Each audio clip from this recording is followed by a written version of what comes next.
Di buku yang keempat ini, atau buku berjudul Money dari Yuval Noah Harari, terbitan dari Vintage, kemudian diterjemahkan oleh Globalindo. Bahkan di sampul belakang bukunya itu dijelaskan pula bahwa buku Money ini hanyalah ekstraksi dari penjelasan tentang money atau tentang uang di buku Sapiens dan di buku Homo Deus. Jadi sebenarnya praktis tidak ada yang baru dalam buku Money ini. Jadi ini buku Money ini buku ekstraksi aja. Tapi bagi teman-teman yang mau memahami pemikiran Yuval, buku Money itu bisa menjadi pengantar yang baik karena ini buku tipis sekitar 160-an halaman aja. Dibandingkan buku Yuval Sapiens itu 500-an, termasuk Homo Deus 500-an, kurang lebih. Itu jadi ini bisa menjadi pengantar yang baik, yaitu buku Yuval Noah Harari yang berjudul Money. Nah, di buku ini Yuval mengantarkannya ke dalam aroma uang atau uang sebagai fiksi bersama. Nah, seperti yang dalam Sapiens jelaskan, dalam buku Sapiens jelaskan bahwa segitiga emas itu adalah penyatu dari umat manusia. Nah, 3 rangkaian itu adalah uang, imperium, dan agama. Sehingga ini 3 tidak akan pernah lepas, karena 3 ini pula yang menjadi fiksi bersama atau realitas intersubjektif yang selalu dipertaruhkan oleh umat manusia. Apapun kelas sosialnya, sukunya, agamanya, bangsanya, dia akan mempermutukan segitiga emas ini. Tetapi dari 3 segitiga emas ini, uang merupakan fiksi bersama yang paling menyatukan, yang paling bisa membuat manusia bekerja sama secara kolektif. Kita ambil contoh misalnya di Perang Salib. Ksatria Templar bukan berperang demi kejayaan Eropa, kalau kita bicara imperium ya, atau berperang karena kemenangan Kristen kalau kita bicara agama. Bahwa Ksatria Templar, misalnya dalam buku Perang Suci atau Holy War yang ditulis oleh Karen Armstrong, tujuan perang yang diklaim suci itu adalah demi memperebutkan kekuatan atau kekuasaan ekonomi politik, atau demi memperebutkan uang emas.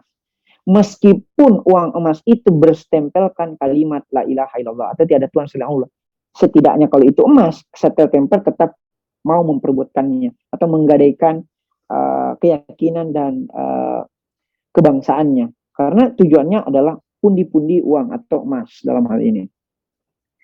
Nah, 3 realitas yang dimaksud yang sering diulang-ulang dalam karya-karya Yuval Noah Harari adalah realitas objektif, realitas subjektif, dan realitas intersubjektif. Nah, realitas objektif itu adalah realitas yang dapat diinderai. Jadi sehingga objeknya itu dapat kita lihat secara kasat mata, atau kita cium, atau kita raba. Misalnya tubuh, mobil, dan sebagainya gitu. HP, laptop, itu semua realitas objektif. Ada objeknya, dapat kita inderai objeknya. Sementara realitas subjektif adalah realitas yang hanya dapat diketahui oleh subjek masing-masing. Misalnya perasaan saya, pikiran saya, itu hanya saya yang tahu. Itu yang namanya realitas subjektif. Nah, ada lagi realitas ketiga, kata Yuval Noah Harari, yang namanya realitas intersubjektif. Realitas intersubjektif ini adalah sesuatu yang sebenarnya subjektif atau tidak memiliki materi, tetapi dapat diketahui atau dialami atau diyakini oleh banyak orang, sehingga ada penempatan kata inter di depan subjektifnya. Nah, realitas intersubjektif itu misalnya agama. Ini agama kan tidak ada nih objeknya, tapi diyakini oleh banyak orang. Korporasi, misalnya katakanlah Apple. Apple ini, Apple-nya mana gitu? Gedung Apple ada, tapi Apple sebagai sebuah eksistensi itu nggak ada sebenarnya gitu materinya. Tetapi banyak orang yang yakini, bahkan banyak orang yang merasa bangga ketika menggunakan produk Apple. Dan begitu pun juga negara. Misalnya Indonesia sih yang mana sih gitu. Tidak ada realitas objektifnya itu Indonesia, tetapi dia diyakini oleh banyak orang sehingga dia menjadi realitas intersubjektif. Realitas intersubjektif inilah atau fiksi bersama inilah yang sering menyatukan umat manusia atau bahkan sering membuat manusia berperang. Inilah yang kemudian disebut sebagai fiksi. Nah, kembali kepada uang. Nah, sejarah uang menurut Yuval Noah Harari itu berturut-turut dimulai dari biji-bijian. Awalnya sekali misalnya barter, tapi barter kan bukan uang, dia hanya alat tukar aja gitu. Nah, sementara uang itu bertransformasi bukan saja sebagai alat tukar, tetapi juga menjadi alat perdagangan, misalnya dalam bursa mata uang, ataupun alat sosial atau prestis sosial, misalnya dengan menunjukkan rekening atau sebagainya. Nah, setelah barter yang sangat merepotkan itu, misalnya kalau saya punya apa ya, misalnya saya hanya mengandalkan jasa dan saya ingin uh, makan sesuatu, saya harus menggunakan jasa saya hanya untuk memakan sesuatu. Itu kan sangat-sangat merepotkan. Sehingga lahirlah uang pertama yang menggunakan biji-bijian. Nah, setelah biji-bijian ini terasa merepotkan pula karena ya cepat basi lah, cepat busuk, lahirlah uang jenis baru yang memanfaatkan kerang tukak. Ya, jadi kerang ini juga menjadi salah satu dari sejarah uang.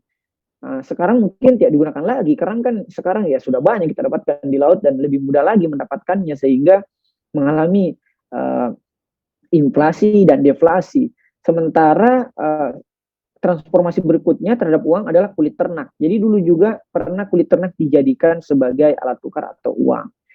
Nah, tetapi karena kulit ternak kemudian semakin mudah didapatkan di pasaran sehingga meningkatkan atau menurunkan valuasi dari kulit ternak itu, lahirlah lagi uang jenis baru yang berbasiskan logam mulia. Baik itu emas, perak maupun perunggu. Tapi yang paling stabil sih emas. Bahkan sampai sekarang logam mulia seperti emas masih bisa bukan hanya menjadi alat tukar, tapi bahkan sebagai alat investasi atau aset. Nah, selanjutnya uang kertas. Uang kertas sebenarnya awalnya berbasiskan atau berdasar pada emas, tapi sejak keputusan Presiden Nixon pada tahun 1971, dolar itu tidak merujuk lagi kepada cadangan devisa emas negara Amerika, sehingga uang kertas aja tanpa ada dukungan dari cadangan devisa emas negara tersebut. Sehingga uang kertas masih sangat merepotkan, lahirlah lagi angka-angka yang tertera di rekening kita gitu. Tapi itu bukan mewakili jumlah uang kertas yang beredar atau bahkan tersimpan sebenarnya. Karena yang perlu kita pahami bahwa seluruh uang yang beredar di dunia ini sebenarnya hanya 10% dari 90% sisanya yang tercatat sebagai angka di rekening kita. Kenapa bisa demikian?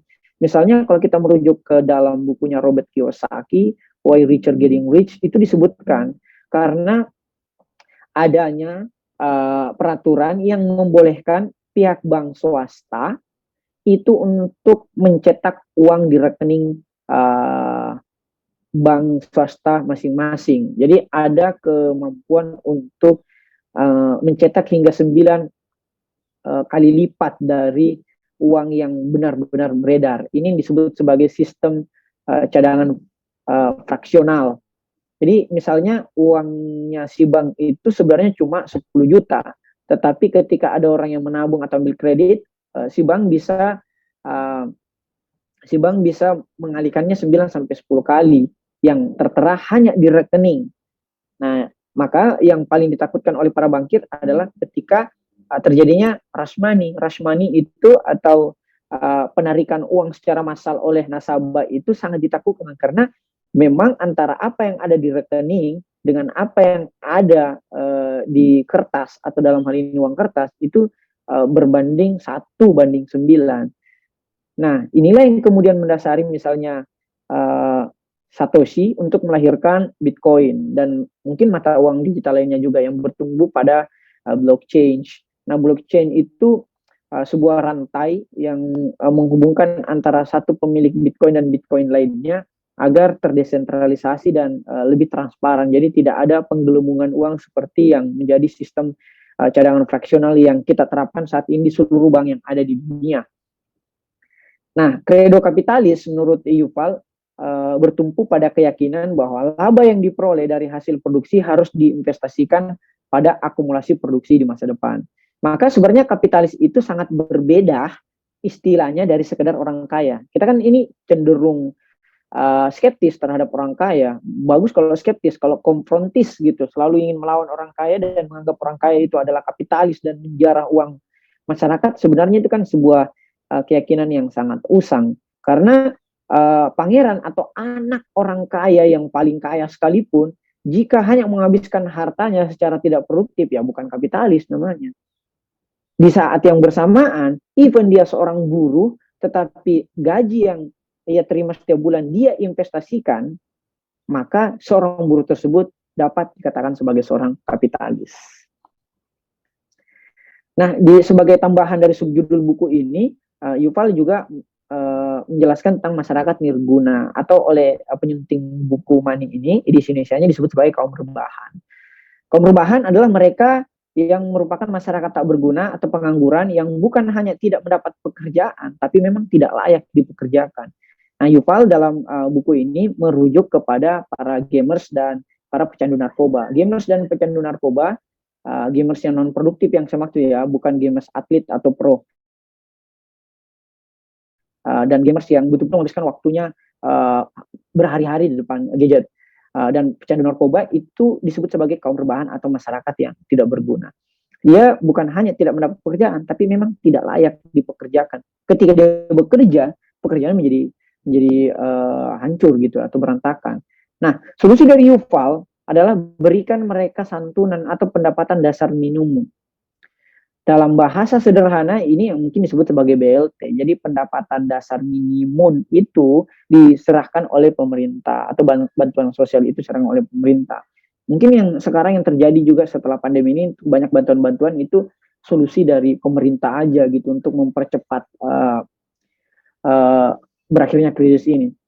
Tapi solusi dari kami pribadi adalah lakukan pemberdayaan sebelum masyarakat tak berguna itu merusak generasi yang lebih produktif, dalam artian generasi yang dapat menciptakan atau meningkatkan perekonomian nasional. Karena generasi produktiflah yang akan membuat Indonesia menyambut bonus demografi 2030, yaitu ketika 2 orang usia produktif dapat menanggung 1 usia non produktif, dalam hal ini balita dan lansia.